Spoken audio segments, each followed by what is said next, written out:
বাইরে যাওয়ার রাস্তা দিবে। হ্যালো এভরিওয়ান, আরও একটি নতুন ভিডিওতে তোমাদের সবাইকে জানাই সুস্বাগতম। তো সকাল সকাল আমরা যাইতেছি স্টেশনে।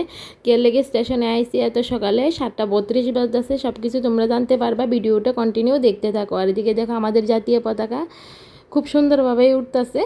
তারপর আমরা ভিতরে গেছি, আর ভিতরে যেয়ে দেখি যে সবাই আয়া পড়ছে অলরেডি।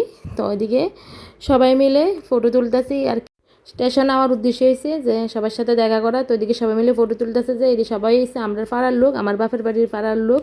তো দেশের মানুষরা দেখলে খুবই আনন্দ লাগে। তো সবাই মিলে যাইতেছে দেওঘর, আমাদের সঙ্গে যাইতেছে আমার মা বাবা বোন। তো ঠাকুর বাড়ির উদ্দেশ্যে সবাই রওনা দিয়ে দিছে। তো আমরাও আই পড়ছি, একটু আগে দিতাম। এরপরে আই পড়ছে ট্রেন। তো ট্রেন আওয়ার সঙ্গে সঙ্গে সবাই সবার জায়গা মতো গেছে তো মার কাছে দেখা করতাম। মা আর বোন এক লগে পড়ছে। এরপরে আমি যাইতেছি বাবুর কাছে, কারণ বাবু পড়ছে আলাদা সিটে, একবার অনেক দূরে S1-এর মধ্যে, আর মা পড়ছে বোনে পড়ছে S9-এর মধ্যে। তো বাবুর সাথে দেখা করতে আই পড়ছি। তো এদিকে দেখি যে বাবু বসে, আবার আমাদের পাড়ার লোকও আছে এদিকে পাশেই।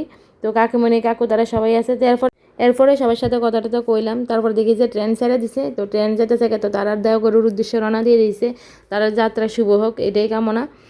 এরপরে দেখি যে ট্রেনটা যাওয়ার পরে স্টেশনের অবস্থা একবারে চারিদিকে একবারে ফাঁকা, কোনো গণা দিলে প্রায় 10 জনের মতো মানুষ হবে, বেশি মানুষ নেই। আর এতক্ষণ তো এত গ্যাদারিং আসলো, এত ভিড়, দেখার মতো না। আর এদিকে ওখানে পুরা খালি, ট্রেনে সব উড়ে নিচে সবাইরে। তারপরে আমরা আবার যাইতেছি বাড়িতে, আমরা উদ্দেশ্য এটা তার আগে দেওয়া নেই।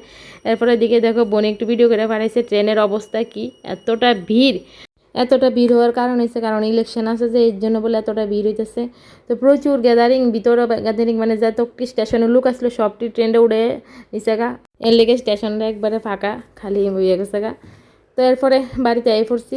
বাড়িতে আওয়ার পরে খাওয়া দাওয়াটা করে তারপরে বিকাল হলো। সন্ধ্যার সময় আবার বাড়ি গেছি কীর্তনের উদ্দেশ্যে, কারণ আমাদের পাড়ার মধ্যে অক্ষয় তৃতীয় উপলক্ষে কীর্তন চলতেছে। তো এটা তো অক্ষয় তৃতীয়ার পরের দিন আসলো। তো এরপরে কীর্তনে গেলাম।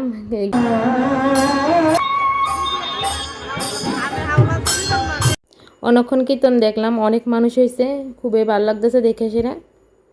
আর এদিকে দেখো কী হয়েছে, আমার শাড়ির লগে পিছনের ব্যাকগ্রাউন্ড সেম হয়ে গেছে, এর লাগে একটু ভিডিও ক্লিপ নিয়ে নিলাম, পুরো সেম টু সেম। তারপরে একটু ঘোরাঘুরি করলাম, কি উঠছে তো এটি দেখলাম। এরপরে গেছি কাকুর বাড়িতে। তো কাকুর বাড়িতে গেছি কারণ কাকুমণি যাইব বিয়ে বাড়িতে। তো কাকুমণিটি রেডি করানোর লেগে কাকুমণি ফোন করছে সন্ধ্যার সময় যাইতে। তো আমি কেছি যে কীর্তন দেখে এরপরে যাবো। তো কাকুমণির একবারে ফুল লুক আমি রেডি করে দিছি। আর এদিকে কাকুমণিরও একটু কিছু হেল্প করছে। আর এদিকে ফুফা কাকুমণির ছোটো কাকুমণির যত ফুল লুক আছে, শাড়ি পরা, মেকআপ, ফুফা সব কিছুই আমি করলাম। তো কেমন লাগছে কাকুমণির একটু কমেন্ট করে তোমরা সবাই জানাইও। তো এদিকে অনেক রেডি করতেছি, তো সবাই একটু করে হেল্প করতেছি। তো এদিকে দেখো এই ফুফাটা রেডি করছি। এরপরে গেছি ননদের কাছে। তো ননদেরও একটু হেল্প করছি, কারণ ননদের আরেকজন সাজাইতেছে। তো আমিও কিছুটা হেল্প করে দিছি, জাস্ট একটু।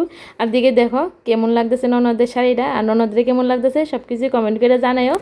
আমার কাছে তো শাড়িটা খুব দারুণ লাগতেছে, আর ফর্সেজও খুব ভালো লাগতেছে। তো ভিডিওটা এতটুকু অবধি, কেমন লাগছে সবাই একটু কমেন্ট করো। So tata, next